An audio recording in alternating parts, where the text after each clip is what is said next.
मुझ पर दया करो भाई। बस तुम जाकर कन्हैया को ये बता दो कि उनका बाल सखा सुदामा मिलने आया है। मेरे इस फटे हाल पर मत जाओ भाई।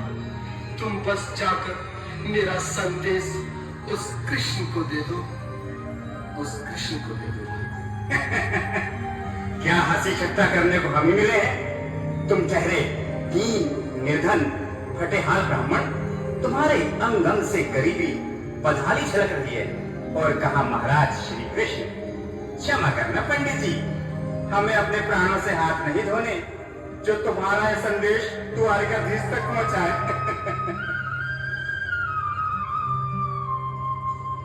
न सर पे है पगड़ी, न तन पे है जामा, बता दो कन्हैया को नाम है सुदामा। बता दो कन्हैया को नाम है सुदामा। बता दो कन्हैया को नाम है सुदामा।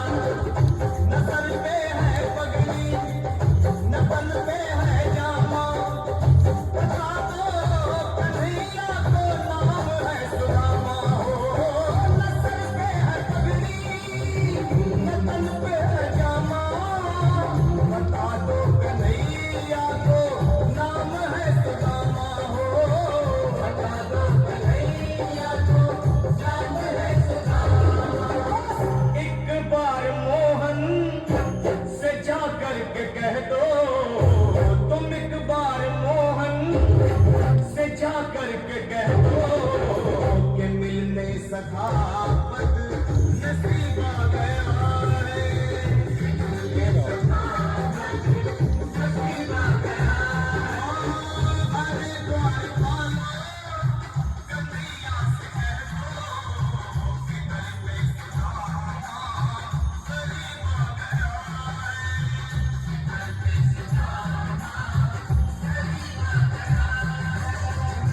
नसीब आ गया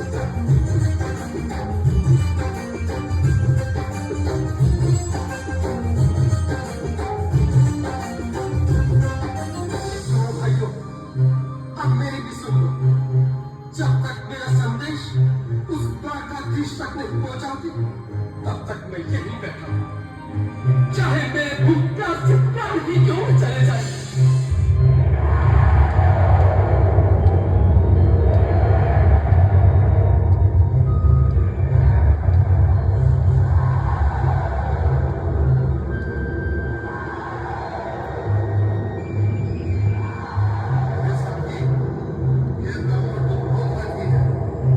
हाँ भैया, सुबह से शाम होने को है, पर ये यहाँ से जाने का नाम ही नहीं ले रहा। अरे देखो तो सही, इसकी देह कैसे कांप रही है। लगता है जैसे प्राण हाथों पर अटके हैं। भगवान न करे अगर ब्राह्मण ने यही प्राण त्याग दिए तो, और अगर ये सच में द्वारिकाधीश का मित्र हो तो क्या होगा भैया? सही कहते हैं। अगर ब्राह्मण हत्या का पाप लग गया तो पीढ़ियां नरक रोएंगी। अगर महाराज का मित्र हुआ तो मृत्यु दंड का भय है। अपनी आने वाली पीढ़ियों को नरक में डालने से तो ये संदेश पहुंचाना ही ज्यादा अच्छा है। क्यों ना महाराज का संदेश पहुंचा दे। ऐसे करो, तुम जाओ भैया। तुम जाओ दिया, तुम उम्र में बड़े ठहरे, मेरी बात तो समझो, तुम ही जाओ। देखो भाई, मैं ठहरा बाल बच्चेदार परिवार वाला, मेरे बूढ़े बाबा तुम ठहरे तुम्हारे अकेले। अच्छा, मैं ही जाता हूँ। बिल्कुल थोड़ा थोड़ा रास्ता चले, बिल्कुल बीच में ही। मनोज सिंह जी, आज भी लीलाधारी के चेहरे पर मुस्कान है। लगता है जरूर कोई नई लीला रचने वाले हैं। द्वारकाधीश की जय हो। कहो द्वारपाल, इस समय कैसे आना हुआ? महाराज, क्षमा चाहता हूँ, पर कारण ही कुछ ऐसा है। द्वार पर एक ब्राह्मण स्वयं को रुक क्यों गए? आगे बोलो। द्वार पर एक गरीब ब्राह्मण स्वयं को आपका मित्र बताता है। आपसे मिलना चाहता है। अपना नाम सुदामा बताता है। सुदामा? क्या कहा? सुदामा? मेरा बाल सखा सुदामा? मेरे बचपन का मित्र सुदामा? सुदामा? मेरा मित्र सुदामा? नाथ, नाथ, वस्त्र संभाले, चरण पादुका तो पहन ले। स्वामी, स्वामी, स्वामी, स्वामी, स्वामी, स्वामी। सुनते ही दौड़े चले आए मोहन, लगाया गले से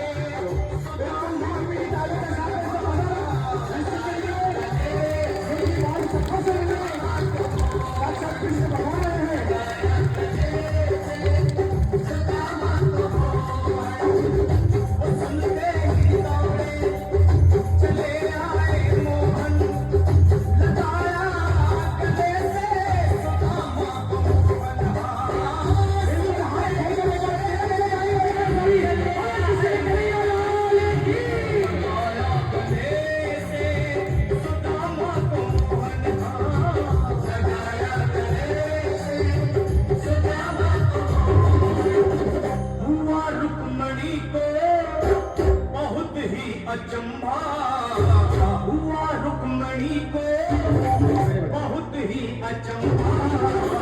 ये मेहमान कैसा अजीब आ गया है, मेहमान कैसा अजीब आ गया है। हुआ रुक्मणी को बहुत ही अचंभा, ये मेहमान कैसा अजीब आ गया है, ये मेहमान कैसा अजीब आ गया है।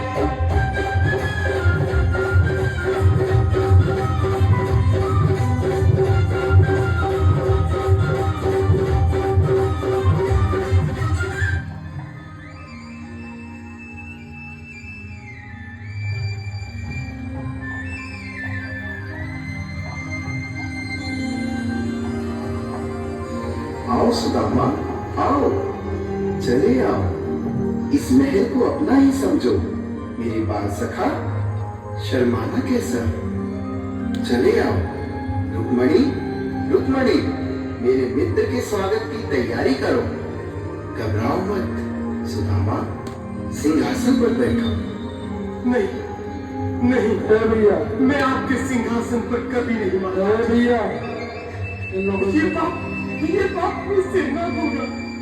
ये द्वारकाधीश, मैं निर्धन, बदनसीब, बदकामा, तुझ ब्राह्मण आपके चरणों में बैठ सकूं तो मेरा सौभाग्य होगा। हे दीनानाथ, हे दीनानाथ, हे दीनानाथ।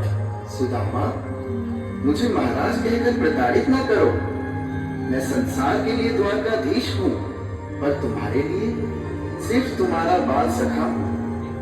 मुझे बचपन की तरह कृष्ण, कन्हैया या मोहन कहकर पुकारो। महाराज,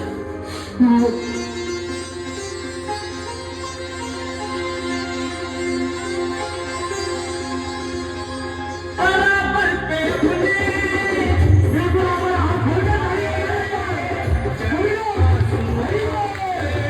शाम में